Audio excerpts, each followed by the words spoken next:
अमीर बनाम गरीब, भारत की राजनीति और अर्थव्यवस्था का पूरा सच। राजनीति में क्या नैरेटिव गढ़ा जा रहा है? क्या हिंदू मुसलमान अब पीछे छूट जाएगा अमीरी और गरीबी के आगे? नमस्कार, आदाब। मैं हूं मोहम्मद इमरान। आज हम राजनीति के उस सबसे बड़े शिफ्ट पर बात करने जा रहे हैं जिसकी आहट लुटियंस दिल्ली से लेकर देश के गांवों तक सुनाई देने लगी है। दशकों से हमारे देश की राजनीति धर्म, जाति, क्षेत्रीयता और हिंदू मुसलमान के नैरेटिव के आसपास घूम रही थी। लेकिन क्या 2026 में भारत का ये नैरेटिव हमेशा के लिए बदलने जा रहा है? सोशल मीडिया से लेकर राजनीतिक रैलियों तक आज एक नई बहस छिड़ गई है।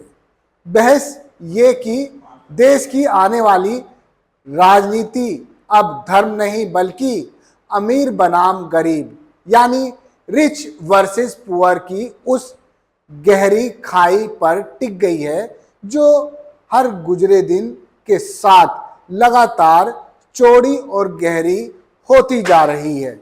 इस बहस के बीच कई तरह के दावे किए जा रहे हैं। कोई कह रहा है कि भारत की अर्थव्यवस्था 14 पायदान से लुढ़क गई है।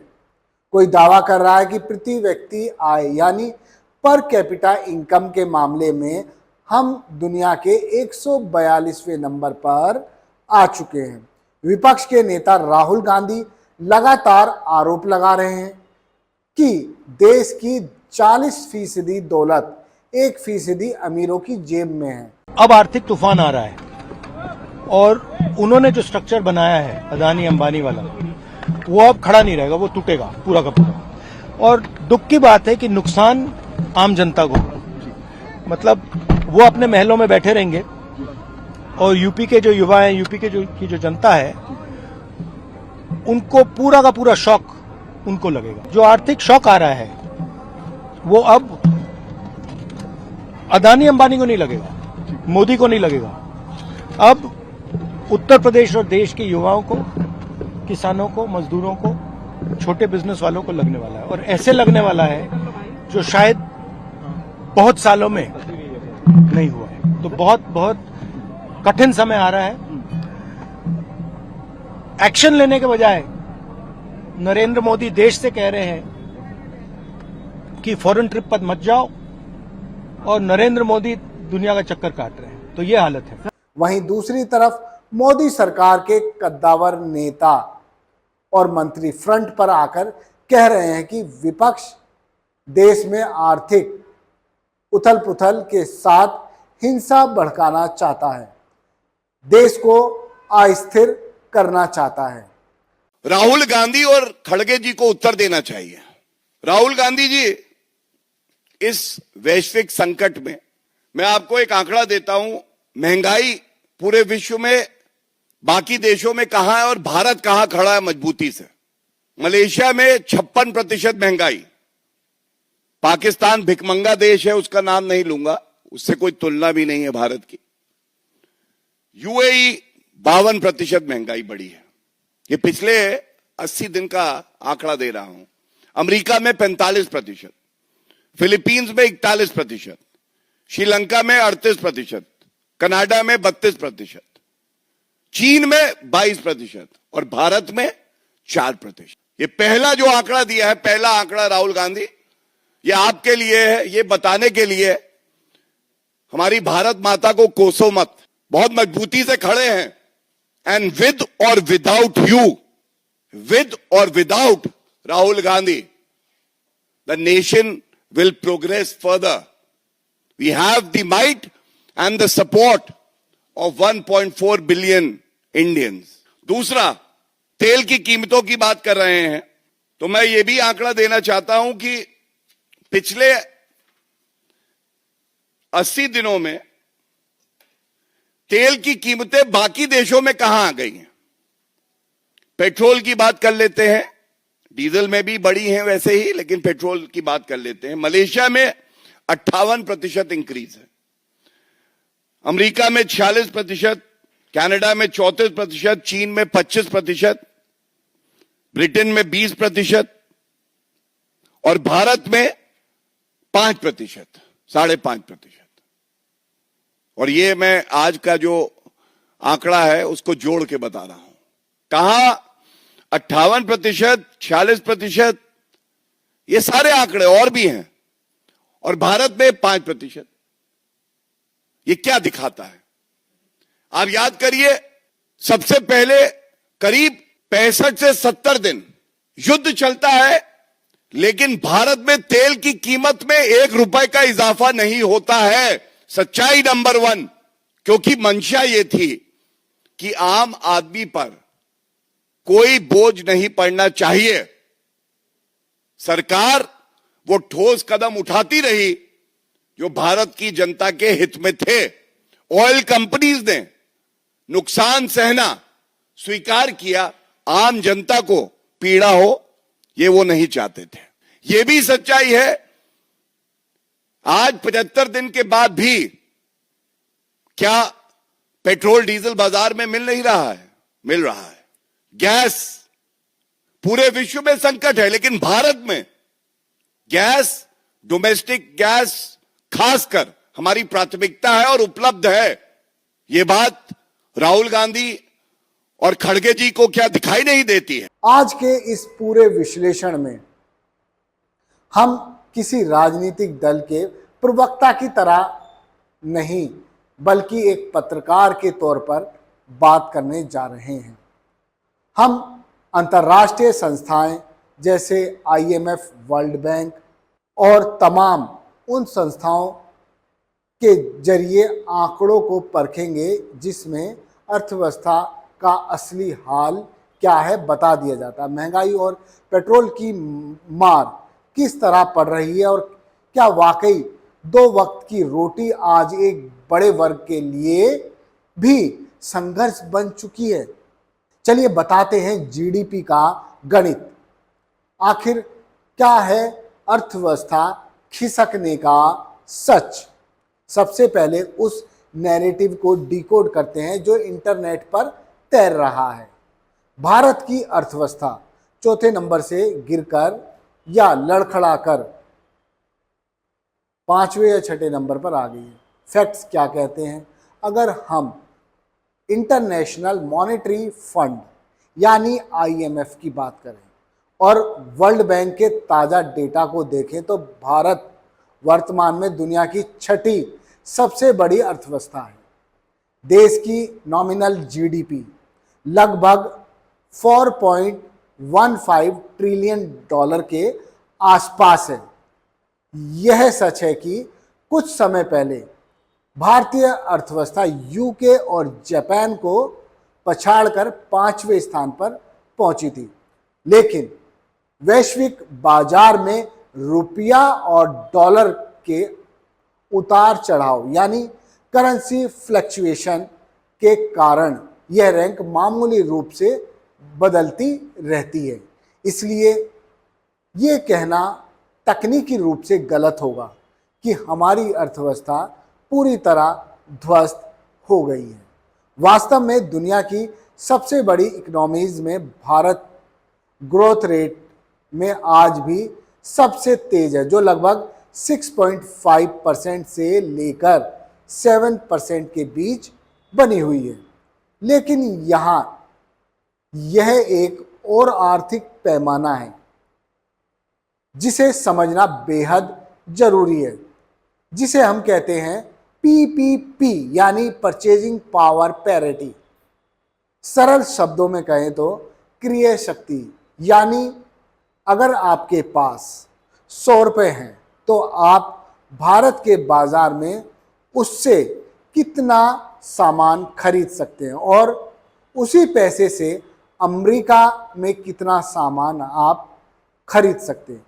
इस PP के तराजू पर अगर भारत को तोला जाए तो भारत दुनिया की 3rd सबसे बड़ी अर्थव्यवस्था है, जो केवल अमेरिका और चीन से पीछे है। यानी अमेरिकन और चाइनीज लोग भारतीयों से ज़्यादा खरीद सकते हैं। तो फिर सवाल उठता है कि देश इतना बड़ा आर्थिक पावर हाउस क्यों नहीं है? जमीन पर आम आदमी परेशान क्यों है? जवाब छुपा है हमारे इसी आगे के वीडियो में। प्रति व्यक्ति आय यानी पर कैपिटा इनकम, देश का अमीर होना और देश के लोगों का अमीर होना, दोनों बिल्कुल अलग अलग बातें हैं। इसी फर्क को दिखाता है प्रति व्यक्ति आय का आंकड़ा। दावे किए जा रहे हैं कि भारत इस मामले में 142वें नंबर पर है। क्या वाकई ये सच है?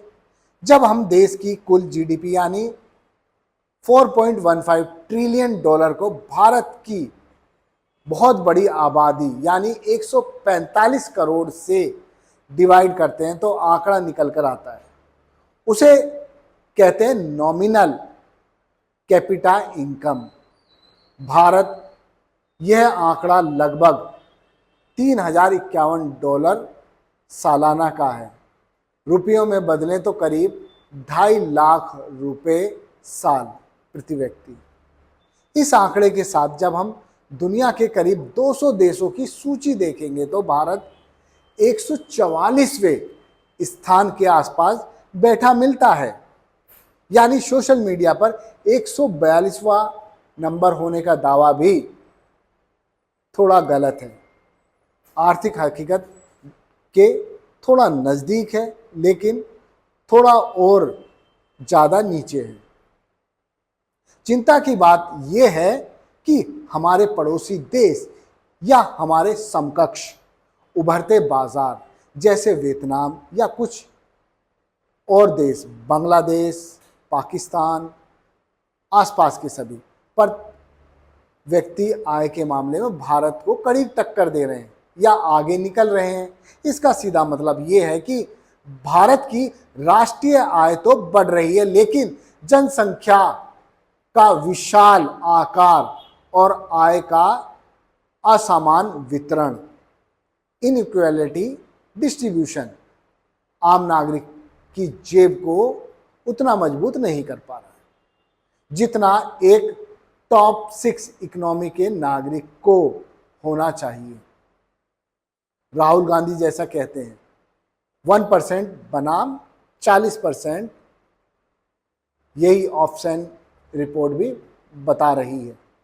हिंदुस्तान में आर्थिक तूफान आ रहा है। तेल के, पेट्रोल, डीजल, एविएशन फ्यूल के दाम आसमान को छुएंगे। फर्टिलाइज़र की कमी होगी, फर्टिलाइज़र महंगा होगा, किसानों को नुकसान होने वाला है। अर्थव्यवस्था पर भारी झटका पड़ने वाला है। हमारे प्रधानमंत्री ने कहा सोना मत खरीदो, ज़्यादा गाड़ी मत चलाओ और विदेश मत जाओ। और फिर विदेश जाकर हज़ारों करोड़ रुपए के जहाज़ में विदेश जाकर उधर वो इटली के प्रधानमंत्री मेलोनी को मेलोडी टॉफी खिला रहे हैं। This is an insult to the people of India. This reel that the Prime Minister has made is an insult to the people of India and what they're suffering.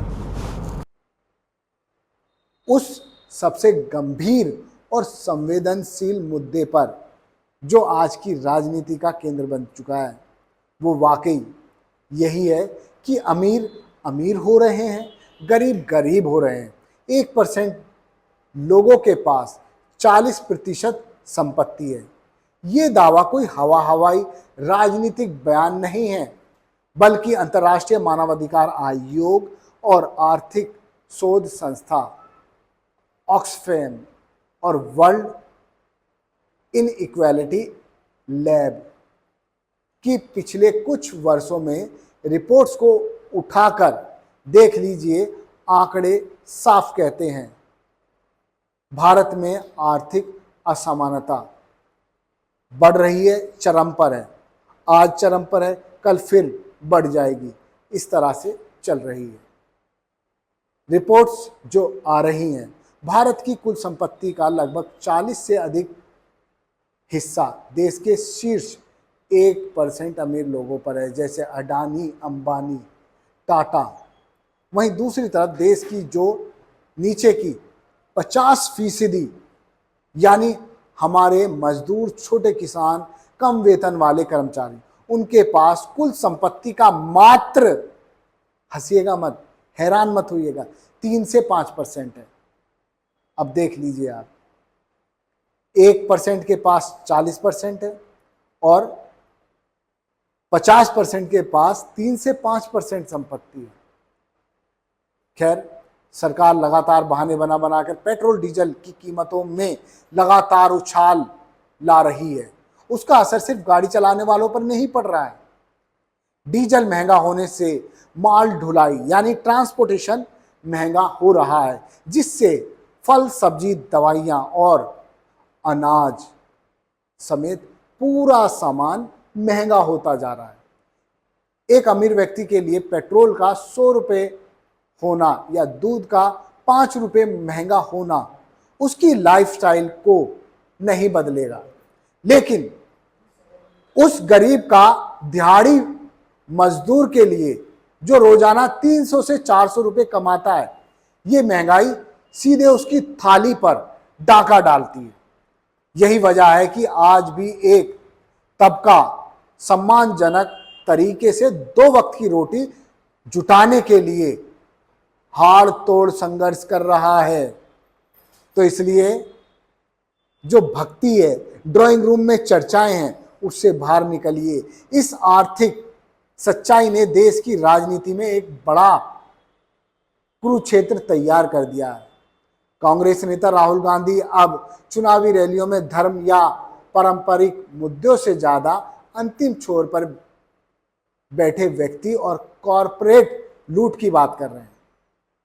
यही कारण है cockroach जनता party यानी CJP, BJP नहीं, CJP ने social media पर धमाल मचा दिया है।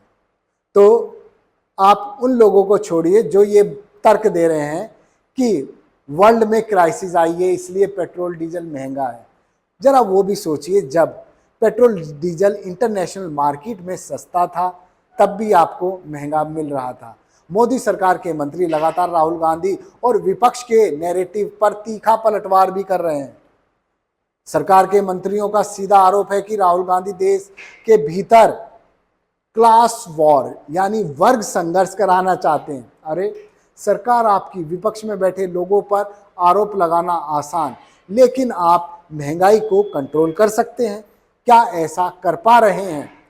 ड्राइंग रूम में बैठकर व्हाट्सएप पर मैसेज भेजकर आप ये मत समझिए कि महंगाई आपको नहीं चूस रही है। महंगाई सबको चूस रही है, मुझे भी चूस रही है, आपको भी चूस रही है, लेकिन फर्क नहीं पड़ता अंबानी और अडानी जैसे लोगों पर। इसलिए सोचिए, समझिए और देश के विकास में, देश की तरक्की में आगे रहिए।